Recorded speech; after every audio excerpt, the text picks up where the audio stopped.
straight talk from our perspective. This is ManCave Live with your host, Lexington Steele, and co-host, Andre Lavelle, and Johnny Depp on LA Talk Radio. Let's get it in.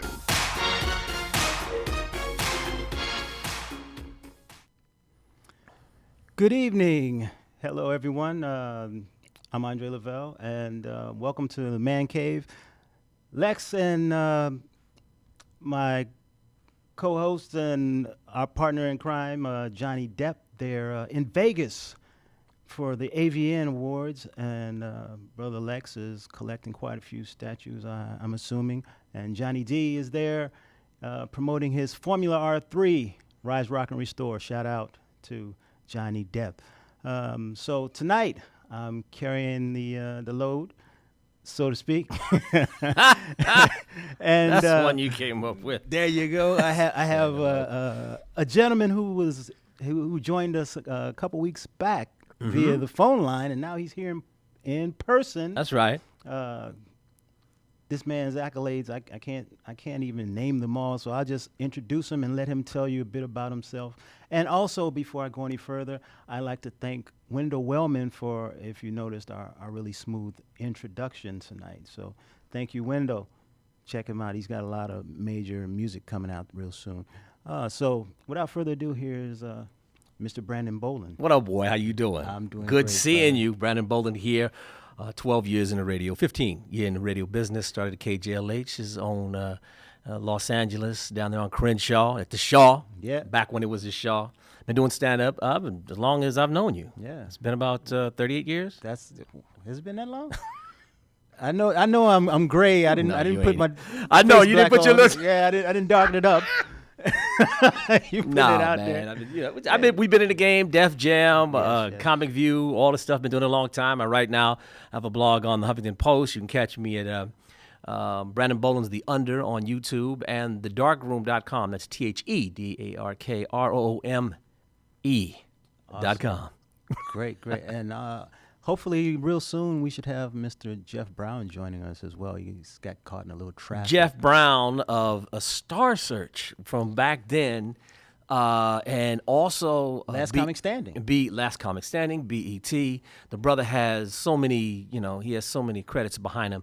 But I see what's going on here. See, this is a little Chicago thing. See, Lex done left the room. New York done left the room.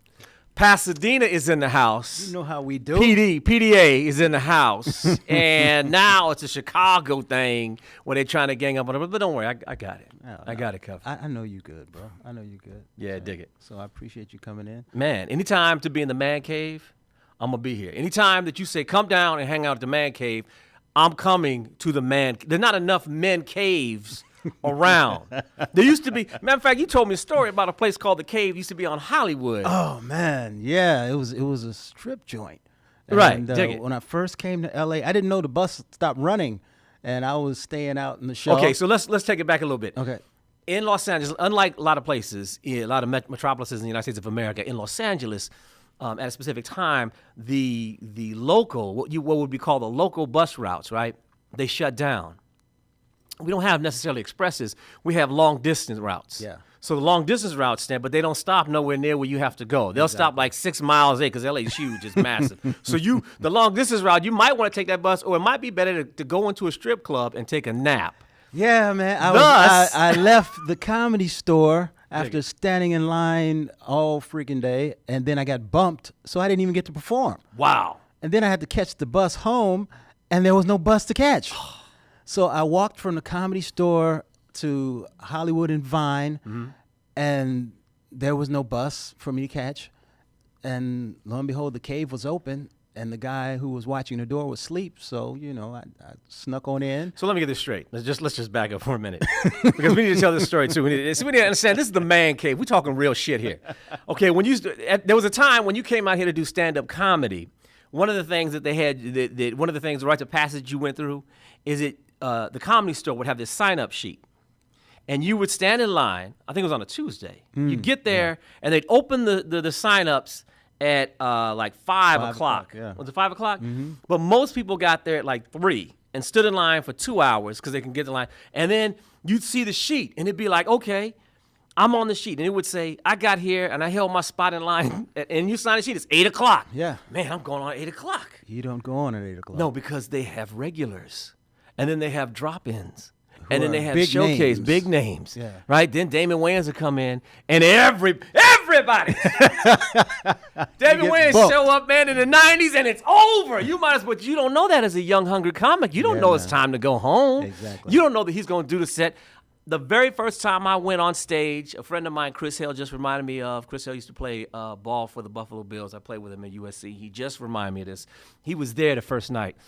I got the 750 spot. I was the very last comic. So you got bumped, Yes. did not know, Didn't know. waited for the LA buses that never arrived. Exactly. It's like some of these people's fathers never show up. And you then walk by an old school, a literal Hollywood dive Yes. called The Cave. And I had to watch Boo Boo Lou do her thing. The air was so thick. It was funky, man. Flies didn't even need their wings. They're just walking on the air. It was so thick. Not Boo Boo Lou, not the Boo Boo. Yeah. She started in 65, mind you. And she was probably about 65. Looking like somebody's grandmother. What kind of music were they playing? I don't I'm even just remember. curious. My eyes were burning. I was so tired from that walk. I know, huh? That's a hell of a walk. You must have walked like 5 miles because the Comedy Store is up on Sunset. Yes. It's on Sunset. What's the next? Sunset and Way to Near Fuck. La It's Cienega. on Sunset and Way to Fuck. Yeah. That's where it is. It's on Sunset and Way to Fuck. And you have to walk down. You can go down to that street that's right below it, but it's downhill. Right. And then to get to matter of fact, the Comedy Store is the only Hollywood Boulevard that's next to the Comedy Store is when it's residential. Mm-hmm. Actual homes. Yeah. So you walk past warm hearths and beds to take a nap in the back of the seediest joint. I don't even think Larry Flint was in there. But they need to burn this place down. I came out and the sun was shining. I literally felt like I came out of cave. I'm like, oh, my eyes. the light. He's reborn. You were reborn to come out that Yes. motherfucker. And Did that you get was- any numbers? Did you hook up? No. Of course wait a minute, not. wait a minute. Don't act like. Don't look at me and act like you ain't never Not hooked up with a not with stripper. the Boo Boo Lou. Why not? She has a warm bed right up the street on Hollywood and La Brea off of Hollywood. I used to go out with a woman that lived off of. That's how I know about that. She lived on Hollywood Boulevard, and she was a beautiful woman. And she did. I met her in an almost close way. I think I'm bumping the table too much. Don't come in and tell me to stop bumping the table. So you came out, and that was like one of your first experiences in Hollywood. Yes, and it got better eventually. Did It took a while, but it did get better. How did it get better? I stopped sleeping in strip clubs. That doesn't sound like that's too much better. That ain't. And the you know, strippers got better looking. I was about to Yeah. say that's what matters. And he has arrived. Here The he other is. side of Chicago has shown up. All right. So we were just talking about when Andre first got here in town, and he used to sleep and have breakfasts in these strip clubs all over town. No. He went in. I made the mistake of going to the Laugh Factory thinking I could get some time. You know. He did the sign I up did sheet the thing. sign-up You got to sheet. turn up. Hold up. What mic is he on? Oh, okay. No, not there. Let him do it. He's on 2. So, There you is go. that, am I in now? Yeah, Now you you're- hear yourself? Thank you, Brandon. Yeah. Okay, I'm- because he you know, wasn't turning it up. You I'm were just just going to be the standing mind. talking. You're Yeah, gonna be so doing anyway. pretty soon you're going to be doing this. Right. I'm a professional. That's hilarious. So what happened? So we were talking about how this is a cool thing. A lot of people don't know about this. When you first do stand up out here, when you first come, everybody who's the baddest person in the country come out here to do stand up. Right. But the thing you don't know is this is not a working stand-up town. When people get here, they already got careers mapped out. Managers done talk to people. Right. They done hooked. You know what I'm saying? Like when Bernie Mac got out here, there was already some stuff going on for Bernie. He didn't just Right. show up. I'm gonna blow the scene up out there. Now, Right. that's not what happened. No. But a lot of people come here and think they're gonna come here and they're gonna blow up. And there's no money here. It's not a None. working town. It's not a Yeah. working comic town. Everything's a showcase. I tell comics this all the time. If you want to make money as a comic, move back home.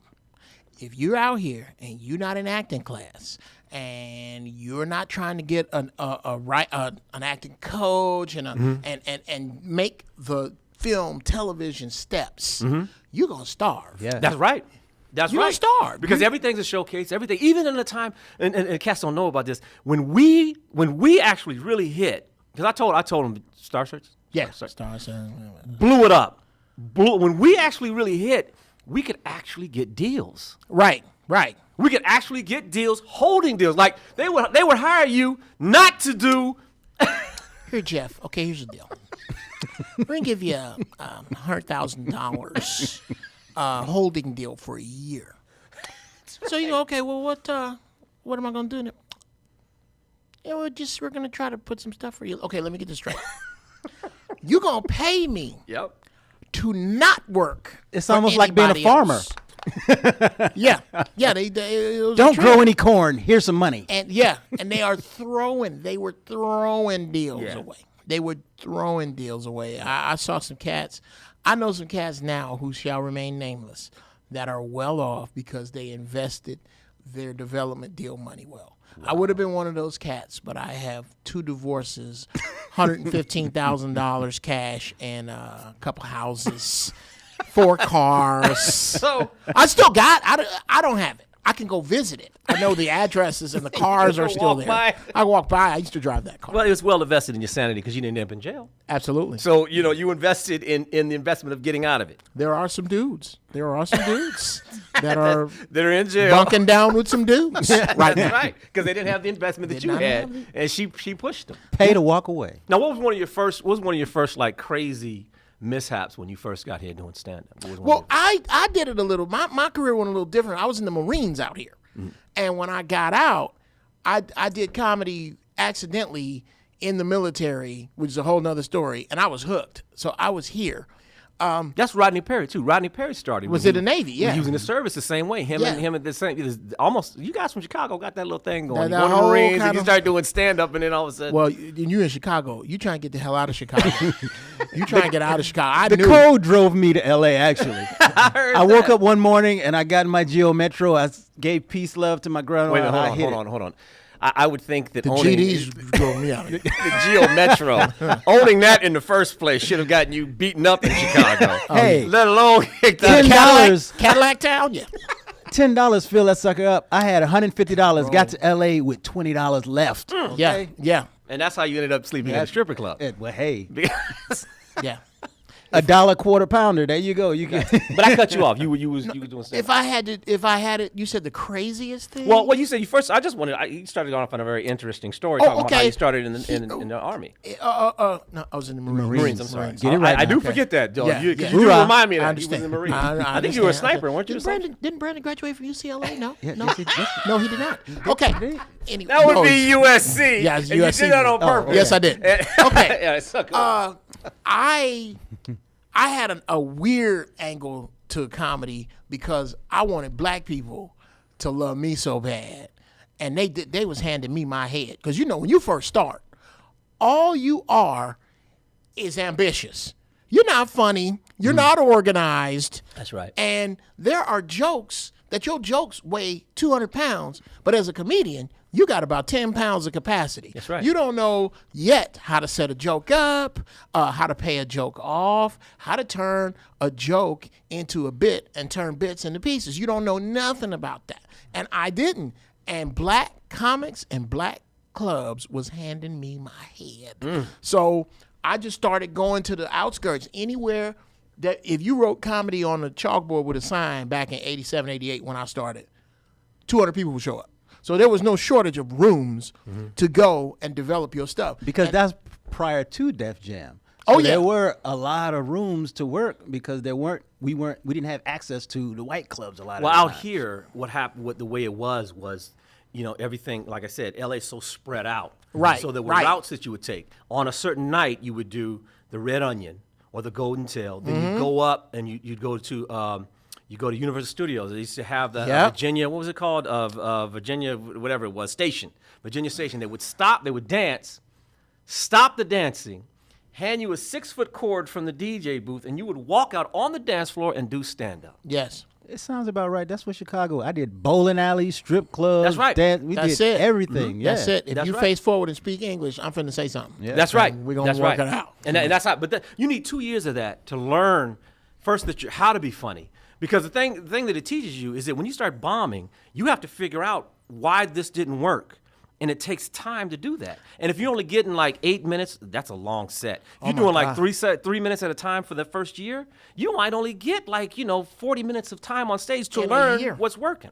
Learn what's working. And okay, this story is going to take a minute and a half. Can I tell? Okay, I used to live in San Bernardino and work in Long Beach. Well, that's But that's what you do when you're 22. Yeah, I'm gonna do that now. no, you find a fat chick that lives in Long Beach. Exactly, not a big girl. Big girls are great Yeah, I don't know sponsors. what you're talking They're about. Great traveling. sponsors. That's about 8 hours of traveling Oh a day. my God! So this dude named Rick Farah.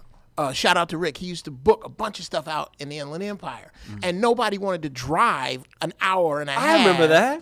To host shows out there. I remember that. Yes. I remember that. Was that the club we performed? It was like Rancho Cucamonga. They were robbing banks to pay. No, for that it? was Pierre. no, that was that's Pierre. Pierre. That's a whole that was nother Pierre. That group was on of the fish. corner. But Man. we'll No, go into that in a minute. This is Go ahead. This is further than that. This man. is San Yeah, this is- Bernardino, yeah. Redlands, way out Chickens, there. chickens. Yes. Chickens. El Gato Gordo, New City Cafe, a bunch of stuff out there. And I remember first, now I want you to do both as veteran stand-ups that I respect. I want you to think about your first 30 minutes. Okay, you got that in your head? Yes. Now, here goes the story. Rick, man, I got 30 minutes. I know you let me host, but I know I can headline. It's only 15 more minutes. It's only 15 more minutes. I know it. He goes, Jeff, you're funny. I like you. You're not ready to headline. I go, Rick, why not? He said, you don't. He said, and I was watching everybody come out. All the cats that got deals were coming out to do shows out there. He says, I'll tell you what, I'm going to let you feature for a guy named A.J. Jamal. Now, I had never seen A.J. before. Never knew him.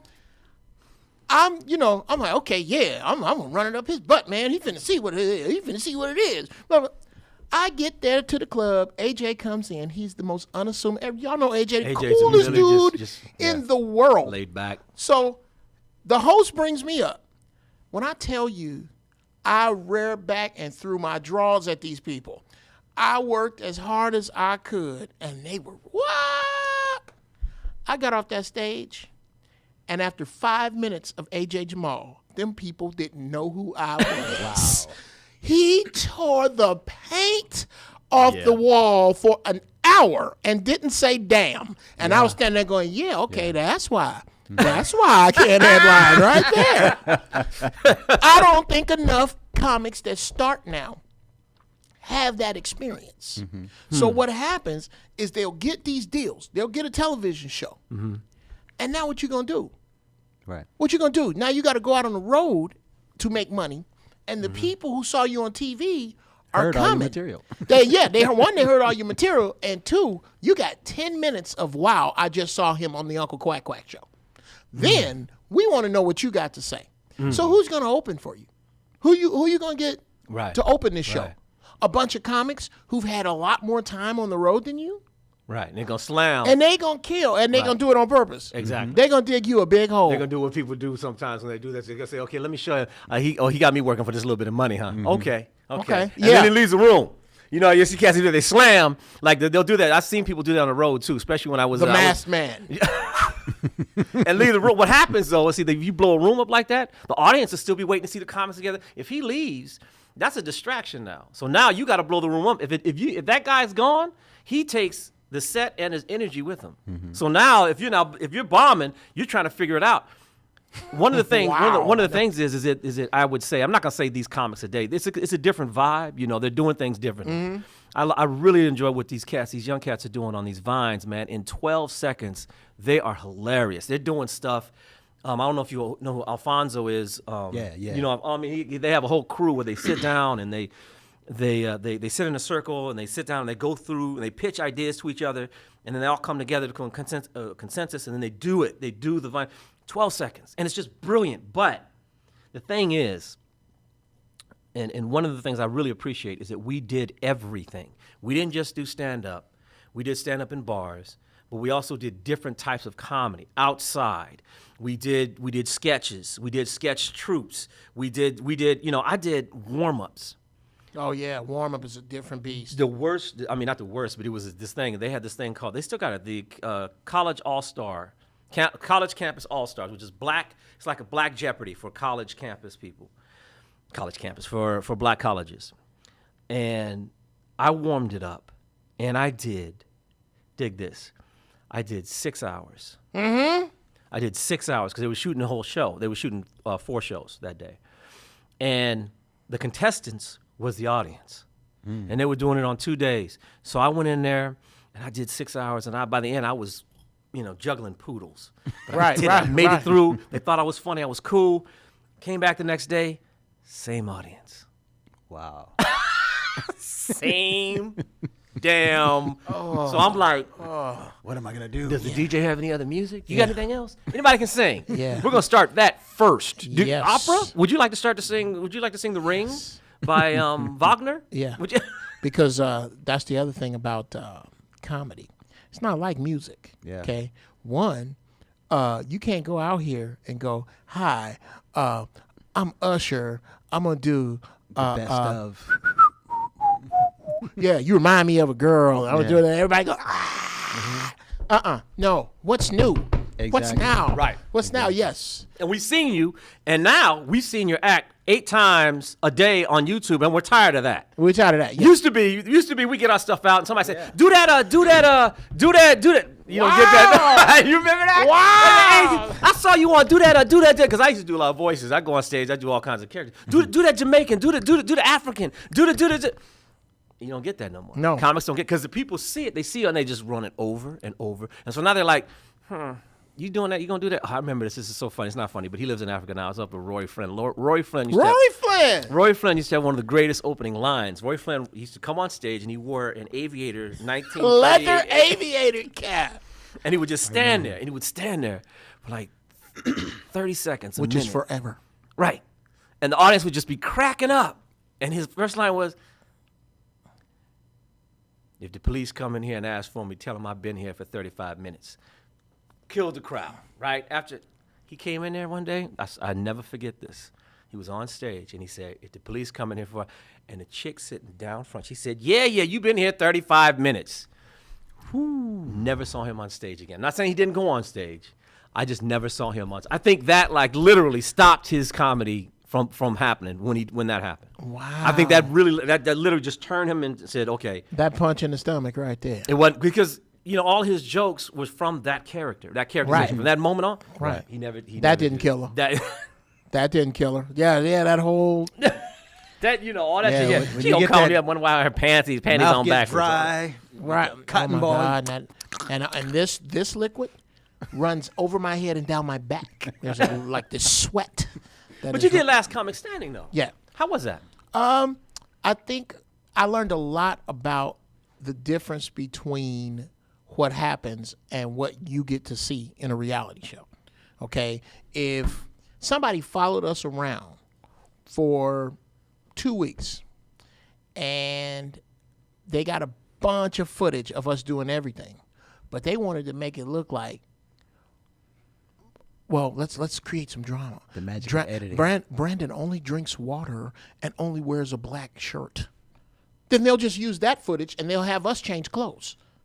They'll cut to us changing clothes and they go back to you like that. So if I watch this, what do I think? That dude don't ever change his shirt. So Actually, if you see me for the last 8 years, same shirt. yeah, that's hilarious. And I made some connections that to this day, there are people who can make things happen that I can get on the phone from that I learned. I learned about. But by the time I made it to Last Comic, I was a veteran comic already. Mm-hmm. Right. So again, learning that there's so much politics involved in this game. So they signed you to, you couldn't talk about it for how long? Oh yeah, I couldn't talk about it till season 2, and then I came back on season 3, and I couldn't talk about it until season 4. Okay, so they moved that. So when you were going, when you're talking to all those other comics, when you like rolling with them, when you're doing, what I know about these shows is that the producers often instigate. That was just what you're talking about with the thing. Oh, I got a great instigate story. Well, I'd like to hear. We'd like to hear. Oh, this is with People would like to hear it. with Rich. Want to hear it? Voss. Here you go. This is with Rich Voss. He was on My Year, and apparently, this looked like somebody put him up to it because I kept my room really neat. I ain't no problem, start no problems with nobody. It was kind of hard to get drama out of me. So I'm in my room. I'm chilling one day, and we had this. There was a big smoking thing. Okay, the smokers can't smoke in the house because the non-smokers didn't like it, and the smokers were pissed off. But they came up with this is a workplace, so you can't smoke in the workplace. So the smokers were always trying to find a place to go smoke in this huge. It looked good, but it was a dilapidated ex-porno mansion up off of Laurel Canyon. So we're there. You took a nap there once, didn't you? Yeah, I think that's hilarious. It's called a callback. Thank you very much. Voss comes in my room and goes, I'm going to go outside and smoke on your patio. I go, I'm sorry, say that again? He said, I'm going to smoke on your patio. I go, no, dude, that's my patio. I don't smoke on my patio. He says, well, the rule is all I have to do is go outside. I said, dude, this is a mansion. It's a whole bunch of outside. This patio is my outside. Don't smoke on my patio. He said, man, I'm not walking around. I'm going to smoke. I said, all right, Rich, well, let me explain something to you. If you walk through my room out on my patio and light a cigarette, I'm going to grab you by your ankles and throw your ass off this balcony. I swear to God, I'm not mad at you, but this is some prison mess, and you ain't going to come in here and just pee in my face. Damn, wait. All of a sudden, you hear, here come the camera crew. Oh. I'm like, okay, I said it. Y'all done put this dude up to get his ass whooped on TV. This gonna be a whole nother type. I'm not from there. I'm not that kind of dude. Right. I don't start no problems. But from where I'm from, you about to get set up to be braiding another dude's hair and washing his drawers. This is not how this goes. Right. So yeah, it was. They have that. They set you up. I was on there with Tess, and me and Tess told. I was like, look, I can tell you this. I'm never challenging you because there's no winner there. If I win, I got the black girl off. If I lose, you got the black dude off.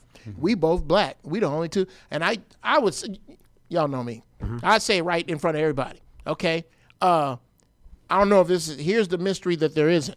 The black girl, I'm not going to vote against. Right. All you white people, let's go. I can't even tell jokes. I've been telling jokes. Right. I already bought a house telling jokes. We can do this whenever you get ready. All this other, I wasn't for the pomp and circumstance of it all. But when they would judge you though on your set, that's comedy's so subjective. Subjective. How the hell do you And then you say, okay, who has the strongest set? Well, what audience are you?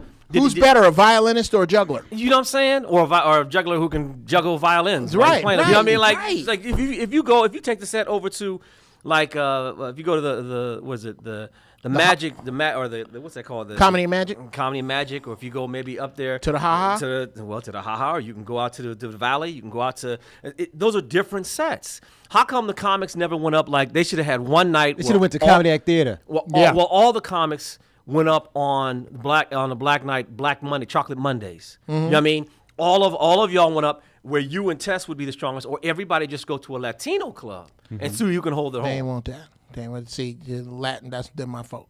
But the point of it is, and I learned this from Star Search. I won the Bay Area. Bay Area Black Black Comedy Competition. Marcus King. Yeah. I did that Tony one Spires. year. Tony Spires. 1 year. You did that 1 year? Yeah. How'd it go? I went first. I hated it. First what, in your set or first at the club? No, first in my The set, theater? in the theater, yeah. And so I was going TV clean because, I'm thinking after I went up, and I did all right, but everybody got up there and were like the best of Eddie Murphy's Raw. I'm like, well, I could have done my Raw shit. I thought it was, had to be TV clean. Did you just say shit? So we can Yeah, speak? you We have permission to speak freely? Yeah, cuss on this motherfucker. Well, that's hilarious. Well, see, this was my thinking. I was like, okay, I'm not coming here but I was always relatively clean. Clean, yeah. Yeah, you always work clean, as a matter of fact. I went at it like this. Every set has to have a beginning, middle, and an end. Mm-hmm. I saw so many dudes. You only got the first night's 3 minutes. Right. Yep. I saw so many cats do the first 3 minutes of their act. Dude, fire your car up and head back to L.A. That's right. You're not. So I comprised my set backwards.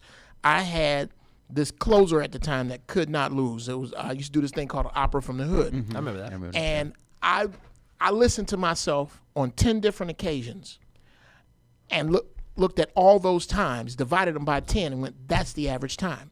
Okay, I'm going to subtract, which I think the bit was 45 seconds. I have 2 minutes and 15 seconds of material. What is the strongest 2 minutes and 15 seconds I have? I'm going to put that with the opera and let the chips fall where they may. Right. Bam. And I went second. And I was like, dude, I don't care where you put me. I don't care where you put me. Because if you do your brain like that, you put yourself at a disadvantage. Wherever you put me, I'm going to be the best me. That's all you can ever do anyway. Right. That's all you can ever do is the best you. And I'm going to tell you another dude that taught me, Sinbad.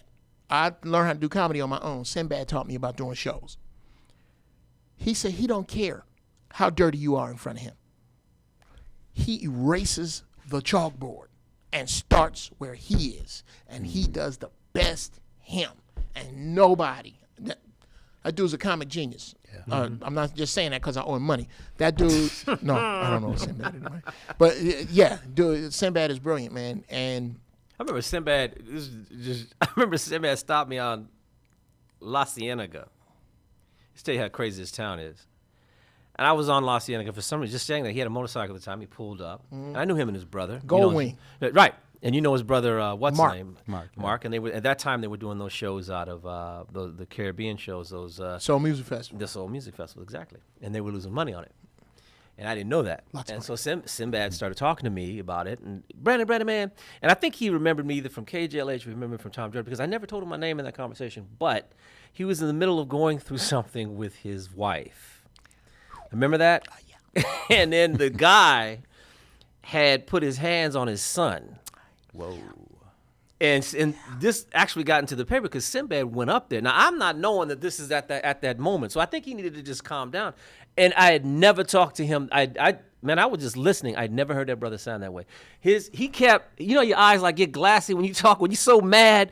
Man, and he started looking off at I guess he was talking to the judge. Oh, Lord. So he was like, and Brandon, man, I'm telling you, if you just, man, I'm telling you, man, if you put his hands on it, and Okay. I kept trying to listen, but what is this motherfucker looking at? Okay. Is he looking at the future or the past? All right, Sinbad, if you're listening, you know I love you. I opened up for Sinbad for 4 years. Sinbad is clean on stage as a choice. What people don't know about Sinbad is a high yellow gangster. Sinbad You see what I'm talking about? You see what I'm talking? Sinbad used to go, he would get off the stage, murder for an hour, and get off and go, these motherfuckers make me sick. Oh my God! Yeah, okay. One more Sinbad story. When he was doing Son of a Preacher But you Man. know what I'm talking about. Yes, I know exactly. Man, he was going- I know all the names involved. I know, But I don't know him like you. Oh, yeah. You understand what I'm saying? Yeah. He just stopped me. I'm just standing there, and he's talking this shit. You probably and stopped I was big then. I was cutting shit. I'm just standing. I have no idea why I was on the street. He comes up with his motorcycle, and he starts going off. I mean, but in a slow voice, like, I think this brother needs to get this out. He's going to kill somebody. Yeah. Like, I ain't never seen him like Touching that in man my life. kids. Yeah. But anyway, go ahead. Finish with your story, though. Dude, okay. So this is the genius of Sinbad. We were doing the Son of a Preacher Man tour, which was his HBO special. And we doing it every night. It was 40 cities, me, him, Mark, his our manager at the time, and his security guard. We were all, these are the four of us, we rolling. So he was doing basically an hour each night, but he was doing an hour and a half of material, trying to get it toned and get it right. And so we basically saw the show. We knew the show. It was funny as hell. It worked. Colorado, they cut the little light. They heat the lights up for HBO. I go out. I do my little funky thing. I open the show up. I'm ready. Boy, he going to destroy these people. Sinbad comes out. They go bananas. They sit down. He's about 10 minutes in. I'm watching shows. Show's going well. There's a lady in the front. Broke her leg skiing.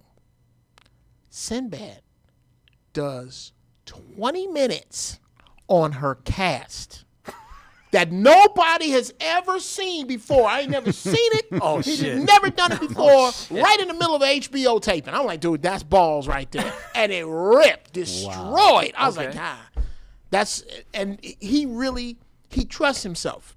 What you think is funny is what he did this shit to me for about 10 cities. When I first started working with him, I was like, dude, I want you to help me. I want you to help me. He's like, no, you don't. No, you don't. I was like, dude, please help me. He said, okay, give me that dictionary. Put his finger on A, aardvark. Tonight, you have to say aardvark 3 times in 20 minutes. Go.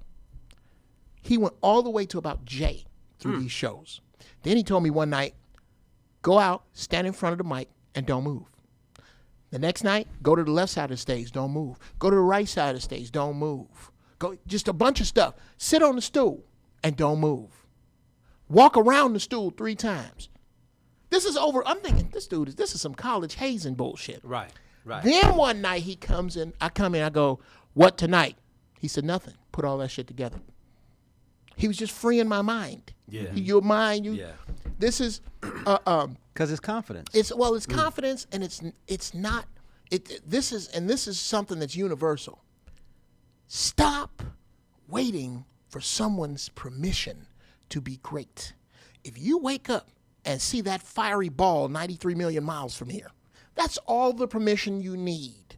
Do your thing. You don't need, especially now, which we need to talk about that Vine thing, because if them young dudes is doing it, we need to get our old ass. We got some of this. I mean, it's the remarkable thing is that when I first got my manager, I was saying, look, everybody's experience is going to be on the television. It's going to be on the computer.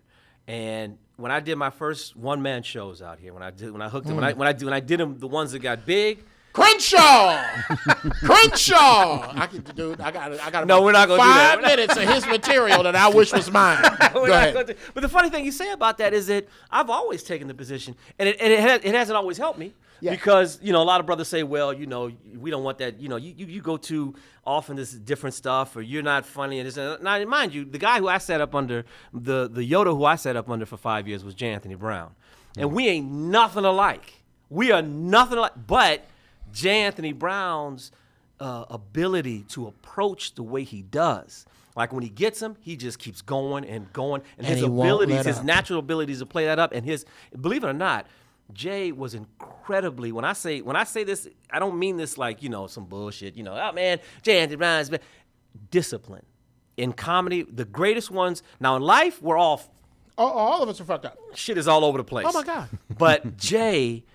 And he would listen to tapes over and over and over. He would do parodies of songs because he had listened to the shit, so he could find the comedy in there. But he would listen over, almost like with an obsessiveness, right? Mm-hmm. Now I didn't take it to that level for me when I was doing my thing, but I would say that now because of the broadness, like even today, we're on a broadcast that we would have had to pay for huge money or ask somebody to do for us back in the day. And now the situation is it's much broader. We can talk about what we want to talk about. We can be where we want to be. And I'm one of those guys who say the young cats today they're doing some good stuff. I'm not going to say, oh, man, we had it the best way back in the day. Right. We did what we did. We came after Rodney Winfield and them, who passed away, may rest in peace. Right, Red Fox and them. And they did it that way. They did it party albums. The clubs was much more exclusive. If they broke into that line, if they were able to break that line, they could make a whole bunch of money because there weren't but 3 of them. Right. When we came on the stage, there was a long line. I mean, everybody. So I'm not going to say then was better than now, now's better than today. That's right. To me, let's just keep going and keep it moving forward. Well, do you think that, because we talked about this earlier, we studied comedy. I got all the Red Fox albums, and I listened, and we learned how to create a joke. And then we had those opportunities to get on stage, practice it, bomb a few times, and figure it out. Def Jam came along, and everybody thought they were funny. And if you just had 3 good minutes and the right person saw you, you were on TV. Now you're a star from HBO, and you ain't got nothing but 5 to 7 minutes. Well, I think you're talking about what happened really with actually the brilliant Chris Tucker, who had a brilliant 25 minutes. I mean, when he did Arsenio, that blew him up. But then he went on tour, and I heard he had some troubles at around 30 minutes at the first time, Right. the very first time. But I think today, it's kind of funny that you mentioned that. The kids today are studying. They're studying us. We don't want to be those books, but they got volumes. They got 8 volumes of Def Jam. They can sit there and watch. Dude, I've had this happen. And this is something that and I hope it doesn't. It just is. I hate walking into certain clubs, and when I come to work out, I'm last. I don't want to be last because I don't want the pressure of the show. You want to? I got this shit I was thinking New about in shit. the car. Okay, can I do this? I have comics come up to me and go, dude, when I was 6, I saw you do this, that, and the other. Can you help me with this joke? If you don't get the fuck away from me, I did not want to be reminded. 6 of where I am now. I don't want to be reminded of where I am today, And you where son I of a am today? bitch. You young son of a bitch. Yeah, dude, and that's the other thing. I'm gonna tell you the other thing. Me and Brandon, I literally could run to Brandon's house. Like we live in the same area. That's right. This is what's hard for me now. I have a house in Altadena. What all of our refrigerators have in common is that they have our favorite shit in them. When you open your refrigerator, and it's all Brandon's favorite shit. Right. Like that, Andre's favorite shit, Jeff's favorite shit.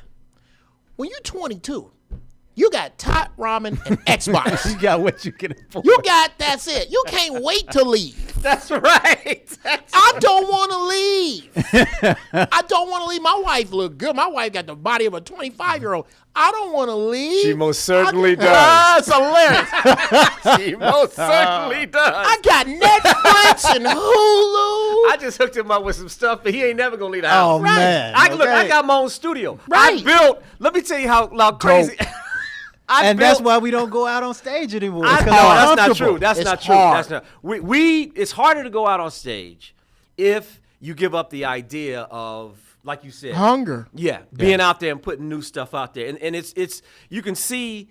Also, the competition is different. Mm-hmm. You know, if I say Is it one fear of of failure too? Because when you're young, you don't give a shit. You bomb, you got No, I don't put feel your that weight way. on No, you. no, I don't. I'm not afraid to fail. But what I don't like when I first had to go back.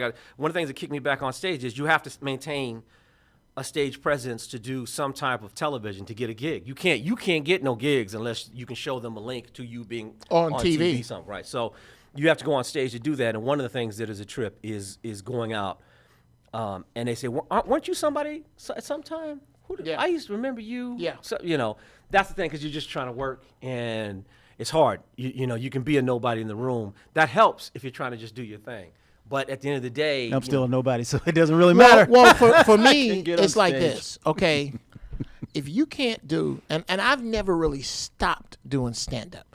I slowed it down a lot because I had moved away from LA. I moved back to Chicago. And I mean, within months, I had a catastrophic divorce and wound up having to sell a house that I had just bought and come back out here and basically start over. But in all that time, I'm still doing, I would say last year, I probably did stand up maybe for money. 50, 60 times. So I'm still doing it. So I'll work and I can be selfish with the ratio of what's for the audience and what's for me. I'll do 80% for me. This new thing, because I'm going to close. I'm going to open with something strong and I'm going to close with something strong. I got stuff. I just don't want to come out here every night, as some comics do, and do the same shit I've been doing for 15 fucking years. I don't want to do that. So if you can get the discipline to go, look, by the end of the year, I'm going to have 20 to 25, which is a whole bunch of material, new strong ass minutes that you wrote for you, not I got a crew of writers I'm paying. This is me writing for me, trial and error, blah, blah, blah. If you can make that a goal and go, okay, 25 minutes, well, let me divide that by, I'm very into, okay, I'll divide it by 12. And then whatever that number is, I'll divide by 4. And that's what I need to have before Right, April. right. And really do it that way and really push. it gets easier. Or what I really think we need to do is, which is something, it's almost foreign to comedy that New Jacks are doing that we didn't, especially as black comics, is band together. That's what I said. We used to do that in Chicago. It was Cheryl Underwood, Evan Lionel, Dose, and a couple of we get together and we critique each other's shows. When we perform and we make notes and we helped each other to grow and get stronger. So that when we did get those gigs, couldn't nobody follow us. We tear it up. But this is what I'm saying about the technology. Like, you know, to me, comedy was part of a means to an end. So in the production of the cartoons that I was doing and the voiceovers that I do, the cartoons I do and the voices that I'm doing, all that was set up so that I can do it. But now, you know, back then it was so much more expensive for me to get it done. And I had to travel out to do the voiceovers and stuff. I had to travel out to, even though Burbank's not that far from where I live, you still have to come out to Disney. You still have to come out to Warner Brothers. You still have to come. And if I was doing it myself, and like even if I was just doing demos or trying to get time or trying to do auditions that I knew that I was sending in, because I used to do like voiceovers and they'd be having commercials like in Chicago, probably not, but if he was in like Wisconsin, you probably heard me, you know, Snaps beer. You can taste it before you get to it. You know, stuff like that. But it's paying the bills. Well, that's why I built the stuff in my house. Right. Because it's a different it's a different vibe. Parenthetic, don't sleep on voiceover. Yeah, exactly. It's to me, it was always there. So it's so much more accessible. The same thing that is bringing down our price, our living price electronically. That means, you know, the residuals and all that stuff is freeing us up for the immediate prices that we can get. If you can make the sale, the front end, you'll make your money. You're not gonna make all the money, but all the money you make is gonna be yours. As opposed to when we used to make money and we'd end up split it with the manager. Right. It'd be a little check like, what the hell? Right. I mean, that, you know, those days. I would tell these young cats now, find your money. What they're using comedy, what they're using the Vines for, is to create an audience on Twitter, which they can then tweet to and say, I'm going to be at this club. And they can guarantee that club they're gonna have X number, people. Right? Because these are the people who are committed to comedy. Exactly, and then they get part of the door. And so that to me is a, you know. On that note, we're almost out of time. We didn't cover any of the topics that we intended to, Cover but some this damn was good great. ones. This was, I mean, well, we wanted to delve into a couple of political things, but we'll do that for another time because this was great. It was educational. That means you need to have us back. Sounds like a plan. I'd love to have you guys back, without a doubt. The door is always open to the Man Cave because we don't have a door because it's a cave, damn it.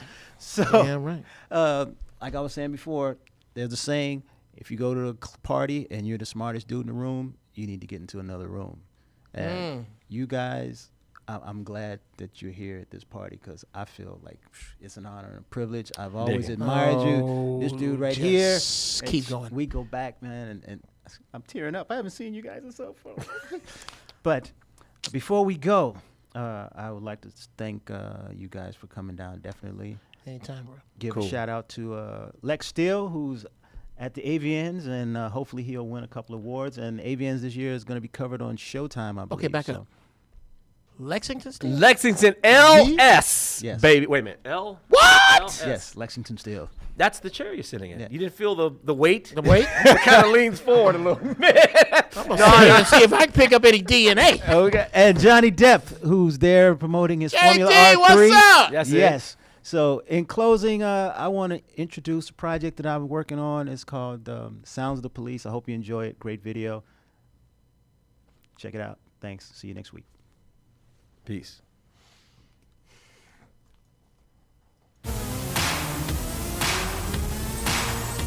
Straight up from our perspective. This is Man Cave Live with your host Lexington Steele and co-host Andre Lavelle and Johnny Depp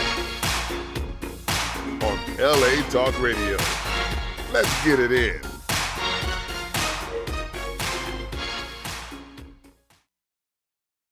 Wait for what? Every time you see me, you want to mess with me. I'm minding my business, officer. I'm minding my business. Please just leave me alone. I told you the last time. Please just leave me alone. Listen, don't touch me, please. Do not touch me. Damn, man. All right, stop. Give us your hands, buddy. Where your hand behind your back? I can't breathe. I can't breathe. I can't breathe. I can't breathe. I can't breathe. I can't breathe.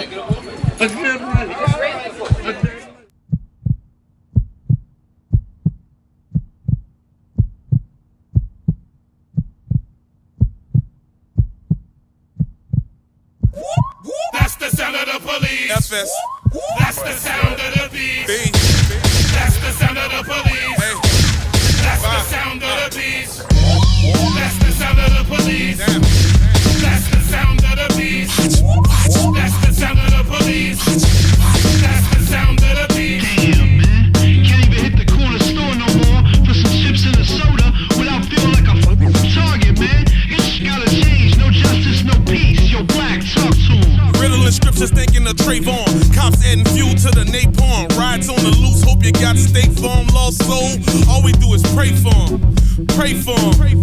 Youngin' Michael Brown, mere soul rest. Protest defeat while walking the beat. The chief of police, we govern the streets. Mind clutter, no justice, clues cover the sheets. Damn, Fox News keep an eye trying to fool the wise. Cops living road, so it's do or die.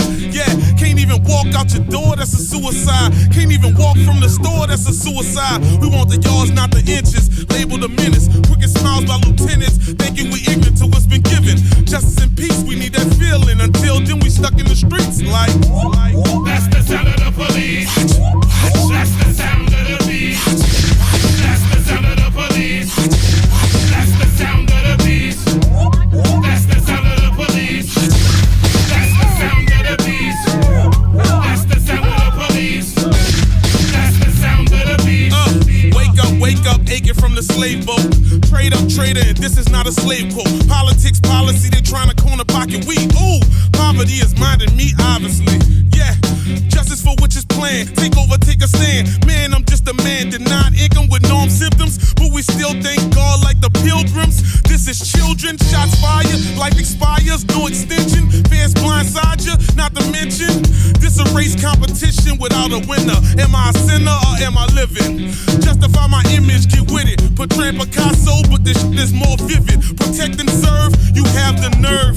Hoping that this world just don't purge like. That's the sound of the police.